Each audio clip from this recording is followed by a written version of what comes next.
So, okay, there's three main steps for making trading work for you. So, in trading, there are generally a lot of things happening simultaneously. So the key is to concentrate on the things you can control. So, I mean, you can't control, what comments are coming out of the markets, but what you can do is you can control, that you've read the economic calendar. You know who's due to be speaking that day. What the ECB people saying. What's Ben Bernanke, what's the Fed saying. Who's going to come into the market and say things that are going to change the direction of what we're trading. So again, I mean, we all know about the economic figures that are coming out, hopefully, each week and each month. But it's just as important that we know about the speakers. Again, the speaker before made a great point about people know what's happening in the ECB, and people know the likelihood of what's going to happen. But, we still have to wait for the decision makers, the people in power, to tell us. To tell us that, that the banks are safe, that they're going to be propped up.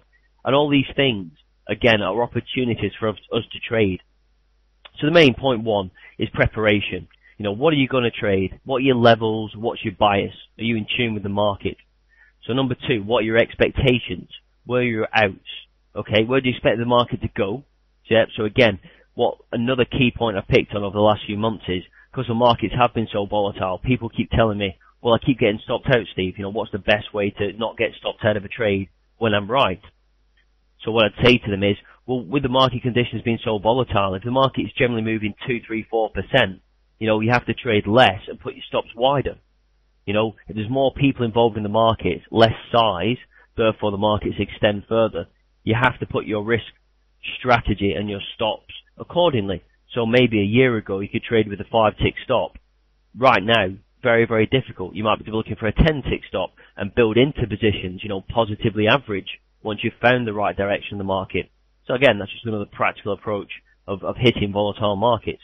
Another one is quite underrated, is point 3. How are you feeling? Now, I don't know if you attended my trading seminar on psychology, but it's a really underrated thing. How are you feeling? Are you set to win? Or are you just hoping? Are you confident?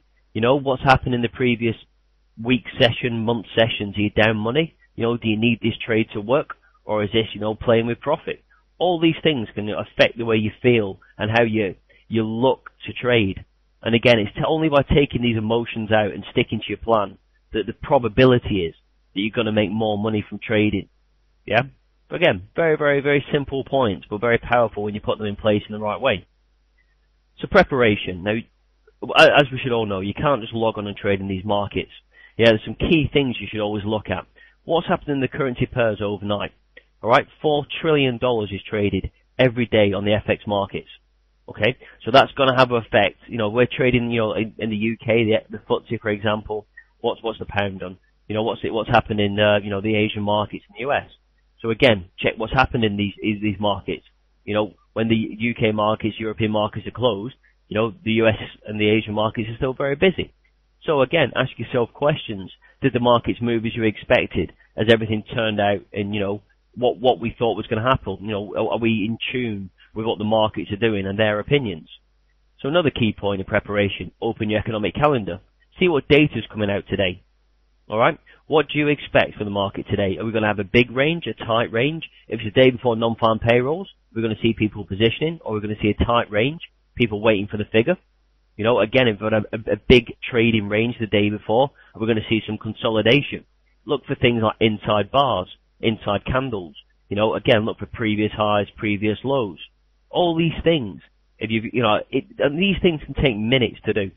But, again, they can give you something to aim for all throughout the day, and all through, throughout different points of reference, maybe figures, previous highs, previous lows, or your kind of technical indicators.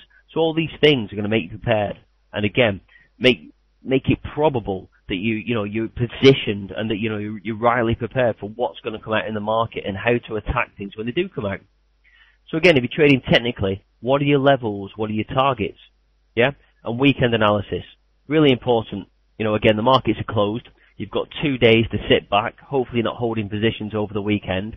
And again, powerful. You can sit back, you don't have trades on. You can reassess your trades, what you've done, what you're expecting to happen in the next week. So again, very, very important, because Monday always sets the tone for the week.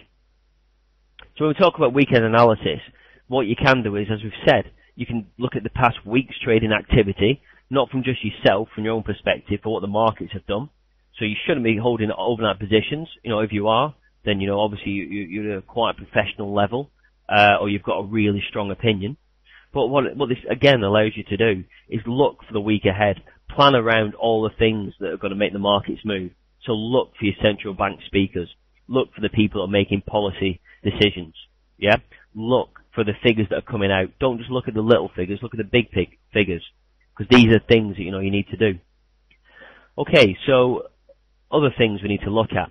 Is it a bullish or bearish stance? What's going to change the outlook? Always be firm in your opinions, but allow flexibility, because again, we could be in a big bull market, a big bear market, but we can see fluctuations. Is this just profit taking, or is this fundamentally a different view? Is the market direction changing?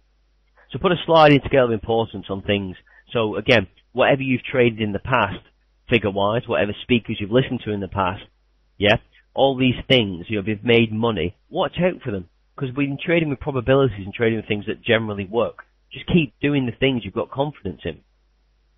Right, so I've got a few questions coming through. We're going to have time at the end, but I've just seen a few popping up, so I'll just have a quick look. So I said in the previous webinar, you trade the bond markets. Can you tell which charts you use for this? I tend not to trade the bond markets, to be honest. I'm generally indices, so the FTSE, S&P, and DAX. So I can come back to that later on. But generally I trade indices, so maybe you've got me confused with somebody else.